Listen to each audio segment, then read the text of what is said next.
안녕하세요. 오늘 정책학 계속 수업 이어서 하겠습니다. 이제 정책학도 한 두 번 정도만 수업을 하면은 뭐 예를 들어서 오늘 이 수업 빼고 한 1.5분만 수업을 하면은 이 책 다 끝납니다. 그래서 내용은 이제 어려운 건 다 지나갔고요. 지난번 영상의 정책 결정, 모형 이런 것들이 좀 어려웠는데 그건 다 지나갔고요. 이제 내용이 굉장히 쉽습니다. 자, 먼저 208쪽에 위에서 네 번째 줄이요.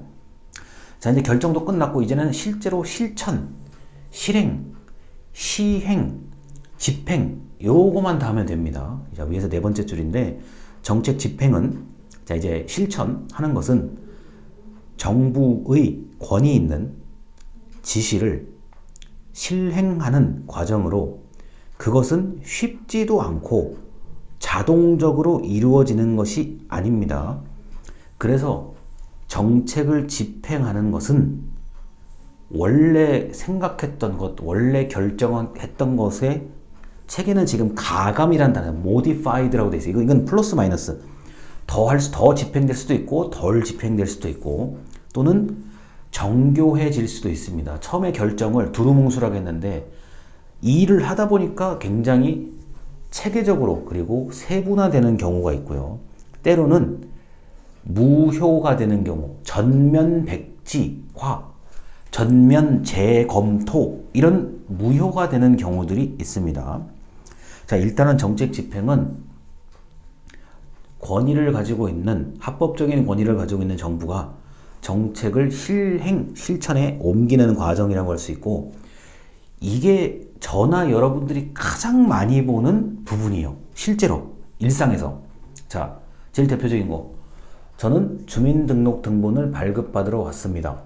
발급을 해주잖아요. 사람 또는 무인 발급기가 해주잖아요. 정책 집행이에요. 그게 정책 집행이에요. 자, 제가 복지, 이제 웰페어요. 복지 관련된 상담을 받으러 왔습니다. 그러면은 주민센터에서 거의 이변이 없으면 상담을 해드립니다. 그게 집행이에요. 자, 그리고 자, 제 몸이 불편한 어르신이 혼자 살고 계십니다. 그러면은 방문하는 분들이 계세요. 그게 집행입니다. 자, 복지 영역에서 가장 이게 이제 눈으로 볼 수 있는 게 이 집행 분야예요. 그리고 소방관이 화재를 진압한다. 소방관이 자, 응급 환자를 자, 이송한다. 가장 대표적인 정책 집행입니다. 자, 또 하나. 자, 경찰관이 자, 범죄를 예방하려고 일부러 순찰을 한다. 정책 집행. 자, 경찰관이 자, 범죄자를 검거한다. 대표적인 정책 집행. 자, 그리고 또 하나. 뭐 예를 들어서요. 뭐 여러분들이 워낙 착하시니까 그럴 일이 없겠지만 자, 구치소나 자, 교도소에 수감된 수형자를 현장에서 관리하고 책임지는 활동, 교정직, 자, 교도관이 있죠. 대표적인 정책 집행입니다. 그리고 가장 일반인들이 모르는 부분의 정책 집행이죠. 자, 지금 이제 제복을 입은 분들을 보면 이 정책 집행이 금방 이해가 돼요. 이것만큼 쉽게 이해할 수 있는 게 없습니다. 자, 예를 들어서 이 영상을 보시는 분이 해당 사항이 있는지 모르겠는데, 자, 갑자기, 자, 그 신체 검사, 자, 병무청에서 신체 검사를 받으라고 통지서가 날아왔어요. 그게 정책 집행입니다. 통지서를 발송한다. 정책 집행. 자, 통지서를 받고 내가 신체 검사를 받으러 병무청에 간다.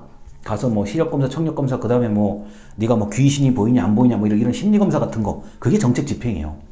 이 이상 어떻게 하냐? 이 이상 어떻게 설명해? 정책 집행인데 다만 무효화되는 경우가 뭐냐면은 주민들이 절대적으로 반대할 때 대표적인 거. 자, 원자력 발전소. 자, 그 다음에 핵 폐기물을 저장하는 그런 곳들. 방패장이라고 하죠. 방패장이라고 얘기합니다. 그 다음에 쓰레기 소각시설, 화장장 이런 것들은 주민들이 별로 좋아하지 않아요. 그래서 굉장히 반대가 심해요.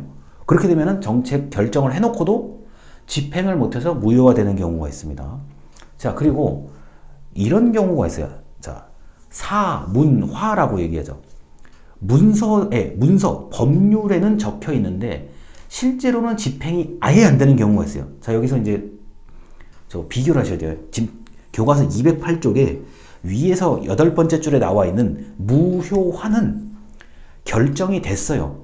하려고 했는데 안 된 거예요.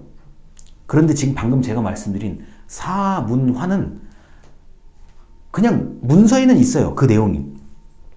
법률에는 적혀져 있어요. 규정이 있어요. 그런데 아예 뭐 시도조차 안 해본 거 있어요. 분명히 해야 되는 거예요. 근데 안 해요. 뭐 누가 저항을 해서 뭐 누가 하지 말라고 해서 그런 것도 아니에요. 그냥 안 하는 거예요. 또는 결정자 또는 정책을 결정하는 사람이나 집행하는 사람이 그러한 내용이 있는 줄조차 모르는 경우도 있어요. 아주 드물긴 하지만. 자, 그러면은 그거는 사문화된 거예요. 있으나 마나한 법률이라는 거죠. 자, 그렇게 해서 정책 집행은 우리가 일상에서 가장 쉽게 볼 수 있는 거. 제가 지금 여러분들을 가르치는 것도 교육부에서 대학 정책 가운데 코로나 시기에 2021년도 2학기에 관련된 수업을 제가 하는 거잖아요. 저는 정책을 집행하는 사람이에요. 이 과목을, 현재 이 정책학이라는 과목을 여러분들에게 제대로 전달하라고 하는 거예요. 저는 그런 임무를 받고 여러분들한테 이제 지금 교육을 하는 거죠. 이게 정책 집행이에요. 학사 일정, 3월 달부터 12월 달까지 중간에 여름방학 빼고요. 이게 정책 집행을 하는 거라고요. 아주 쉬워요, 정책 집행은. 그리고 우리 일상에서 가장 쉽게 느낄 수 있는 게 바로 정책 집행이라고 할 수 있습니다. 자, 그 다음 넘어갈게요. 이제 213쪽에 요것만 말씀드리고 첫 번째 영상 끝냅니다. 맨 위에서 두 번째 줄이요. 사회복지정책이나 문화정책 같은 경우, 문화예술정책이죠. 사회복지정책은 원체 세분화되어 있어요. 어떤 겁니까? 제가 어렸을 때는 60세만 넘으면 노인이요. 65세가 대한민국에서 법적인 노인이요. 그런데 60세, 65세는 이제 노인이라고 부르면 듣는 사람도 싫어하고 말하는 사람도 그거는 예의가 없는 거예요. 제가 볼 때는. 최소한 70세가 넘어야 노인이라고 할 수가 있는데, 제가 지금 얘기를 잘 들어보세요. 제 얘기를 잘 들어보셔야 돼요.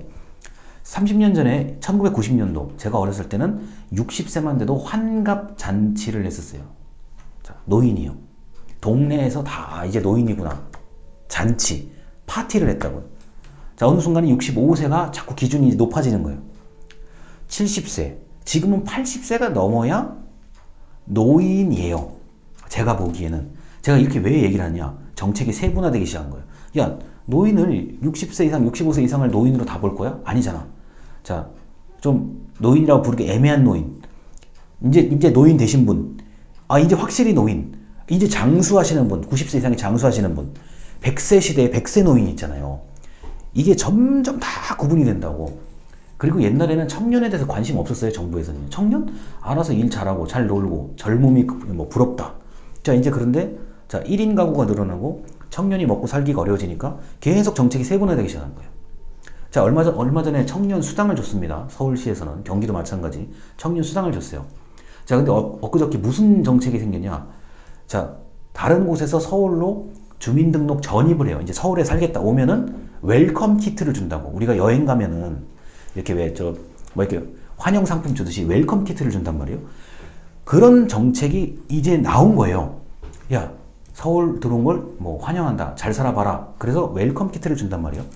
이게 정책이 세분화되기 시작한 거예요. 그래서 정책 집행은 굉장히 이해하기 쉽다. 여기까지 말씀을 드리겠습니다. 첫 번째 영상 여기까지입니다. 감사합니다.